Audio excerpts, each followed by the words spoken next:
अस्सलाम वालेकुम जी।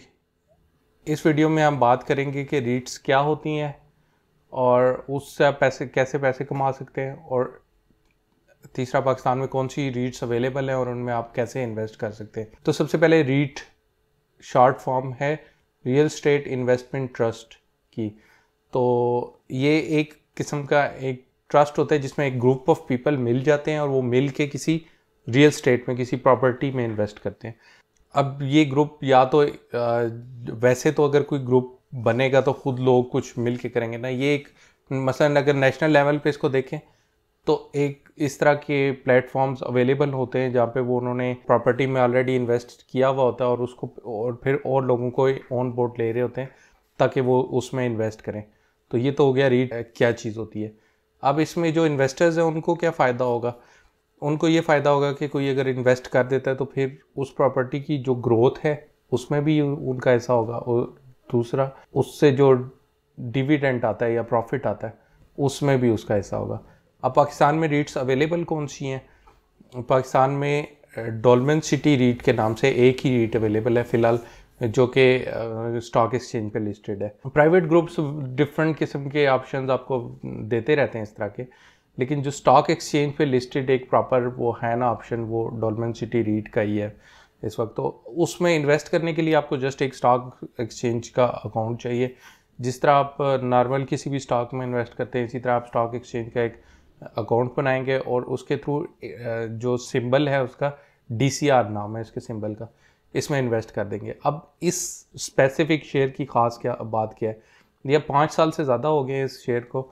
तो मैं देख रहा था कि इनकी प्राइस कभी भी मेरे ख्याल है 9 से नीचे नहीं गई, कभी भी नीचे नहीं गई, और इसी तरह 13 तक रही है, यानी कि प्राइस बहुत स्टेबल है शेयर। अब आप कहेंगे जब इतने सालों से उसकी प्राइस ही इतनी ज़्यादा स्टेबल है तो फिर वो अर्निंग कहाँ से होगी?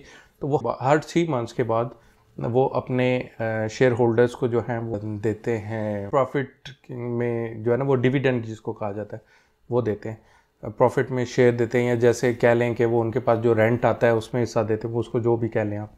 और दूसरा फिर लॉन्ग टर्म में अभी तो बहुत ज़्यादा लोगों को इसकी इतनी अवेयरनेस नहीं है। जिस तरह लॉन्ग टर्म में ज़्यादा लोगों को पता चलेगा और तो फिर इसकी शेयर की वैल्यू भी बढ़ेगी, तो वो एक ग्रोथ का एलिमेंट भी इसमें आ जाता है। वैसे भी अगर आपने मेरी म्यूचुअल फंड्स की वीडियोस देखी हो तो आपको पता होगा कि उसमें 2 चीज़ें होती हैं, एक ग्रोथ का एलिमेंट होता है और एक इनकम का होता है। इसी तरह ये जो रीट पाकिस्तान में अवेलेबल है DCR, ये दोनों चीज़ों का हाइब्रिड है। तो इसके स्टॉक की प्राइस भी आहिस्ता आहिस्ता ऊपर जा रही है, और दूसरा ये हर 3 माह बाद आपको प्रॉफिट भी देते हैं। तो वैसे अगर आप बैंक में अपने इन्वेस्टमेंट रखते हैं तो आपको तकरीबन 8.5% करंट रेट के मुताबिक, जो कि अभी बढ़ा है रिसेंटली, और इस्लामिक बैंक तो आपको इससे काफ़ी ज़्यादा कम देगा। जो रीट अवेलेबल है वो तकरीबन 12% तक आपको ईयरली देता है ये DCR। ये तकरीबन डिविडेंड जो अपना काफ़ी अरसे से पर शेयर दे रहे हैं 33 पैसास का डिविडेंड देते हैं, और ये फेस वैल्यू का 3.3% होता है। फेस वैल्यू 10 ही होती है पाकिस्तान में, जितने भी स्टॉक्स हैं उनकी मैक्सिमम। तो वैसे इसकी जो नॉर्मल वैल्यू है या नॉर्मल प्राइस भी शेयर की 11 रुपीज़ है, तो वो तकरीबन ये ओवरऑल 3% बन जाता है जो एक दफ़ा देते हैं। तो वो 4 दफ़ा जब देते हैं तो वो साल का 12% तक बन जाता है। वैसे भी ये जो है ना DCR, ये मैंने देखा है कि ये बड़ा अच्छा शेयर है। अगर आप इसको ले के रख देते हैं तो मेरे ख्याल है मार्केट के ऊपर जाने और नीचे जाने से भी इसको इतना फ़र्क नहीं पड़ता। इसका जो बीटा है ना, बीटा वो 0.3 है। तो 1 बीटा का मतलब होता है कि मसलन आपका KSE 100 इंडेक्स अगर 1% गया है तो तकरीबन शेयर भी 1% ही नीचे जाएगा। इसी तरह 1% ऊपर गया तो शेयर भी 1% ऊपर जाएगा। लेकिन इसका 0.3 है, यानी कि ये उससे भी, इंडेक्स से भी काफ़ी कम इस पर असर पड़ता है जो मार्केट की वॉलेटिलिटी है उसका। तो पाकिस्तान जैसी वॉलेटाइल मार्केट में ये बड़ा अच्छा वो है। और वैसे भी डिविडेंड के थ्रू इससे जो है ना वो आपको साल में तकरीबन 4 दफ़ा, आपने जितने शेयर्स मसलन 1 लाख अगर आपने शेयर रखे हुए तो साल में तकरीबन आपको 12,000 रुपये आपके बैंक में ट्रांसफ़र होते हैं। अब ये ज़ाहिर है, ये मैं आपको बता रहा हूँ, मतलब वो 3% देते हैं। अब उन्होंने कोई डिक्लेयर नहीं किया हुआ कि हम 3.3% ही देंगे हर दफ़ा फेस वैल्यू का, और या हर 3 माह बाद ज़रूर देंगे ही देंगे। वो कभी कम भी दे सकते हैं, बल्कि इससे पहले वो कम देते थे। लेकिन ये है कि जो करंट ट्रेंड जा रहा है उसके मुताबिक वो इतना देंगे, और ज़ाहिर है उन्होंने, उनका मॉडल ऐसा है कि उन्होंने अपना रेंट जो है वो भी आपके साथ शेयर करना है, और दूसरा ग्रोथ तो होनी है उसमें।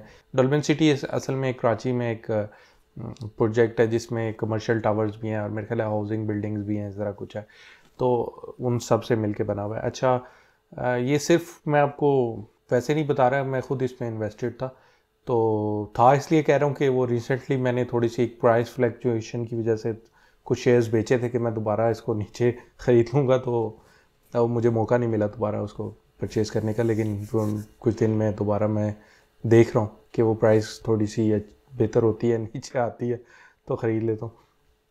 और गलत टाइम पे मैंने बेच दी है। पर्सनली मुझे ये नवंबर का जो डिविडेंड था उनका वो मेरे अकाउंट में भी हुआ है ट्रांसफ़र, तो ये एक मैं अपने तजर्बे से जो है ना वो कर रहा हूँ। तो तकरीबन 50% जो मेरी स्टॉक एक्सचेंज की इन्वेस्टमेंट है ना, वो मैंने यही इरादा किया कि इस शेयर में रखूँगा। ये बड़ा ख़ासकर वोलेटिलिटी से आपको ना काफ़ी सेफ रखता है और रिस्क बहुत कम है इसका। बस ये रीट्स के बारे में ही आपके साथ शेयर करना था। और ये बल्कि एंड में आप ये 5 साल का इसका ग्राफ देख लें, इसकी प्राइस का, शायद 5 से ज़्यादा का भी मैं यहाँ स्क्रीन पे डिस्प्ले कर देता हूँ। बाकी आपने ये देखना है अगर कि स्टॉक एक्सचेंज में किस तरह इन्वेस्ट करना है या स्टॉक एक्सचेंज के थ्रू TCR में किस तरह इन्वेस्ट करना है, तो फिर आप ये ऊपर लिंक लगा हुआ है और नीचे डिस्क्रिप्शन में भी, ऊपर वाला लिंक इधर नहीं इधर होगा, तो नीचे डिस्क्रिप्शन में भी मैं लिंक्स लगा दूँगा। और दूसरा, आप अगर थोड़ा ज़्यादा सेफ चलना चाहते हो और स्टॉक म्यूचुअल फंड्स के थ्रू आप इन्वेस्ट करना चाहते हैं स्टॉक एक्सचेंज में, या वैसे म्यूचुअल फंड में इन्वेस्ट करके आप जो आजकल एक अच्छा इंटरेस्ट रेट है उसका फ़ायदा उठाना चाहते हैं, तो वो मेरी म्यूचुअल फंड्स वाली वीडियोस देख लें। उनका भी प्लेलिस्ट का लिंक और कुछ वीडियोस के लिंक्स भी मैं नीचे लगा दूँगा। अगर आपको ये वीडियो पसंद आई है और इससे आपको कोई फ़ायदा हुआ है तो इस वीडियो को लाइक कर दें और इसको अपने फ्रेंड्स एंड फैमिली के साथ शेयर भी करें ताकि वो भी इससे फ़ायदा उठा सकें। और अगर आपके कोई क्वेश्चंस हो तो नीचे कमेंट बॉक्स के थ्रू मेरे तक पहुंचा दें, मैं उनका या तो आपको रिप्लाई कर दूंगा वैसे टेक्स्ट में या फिर वीडियो बना दूंगा उसके बारे में। Do subscribe this channel, hit thumbs up if you like this video and see you in the next one.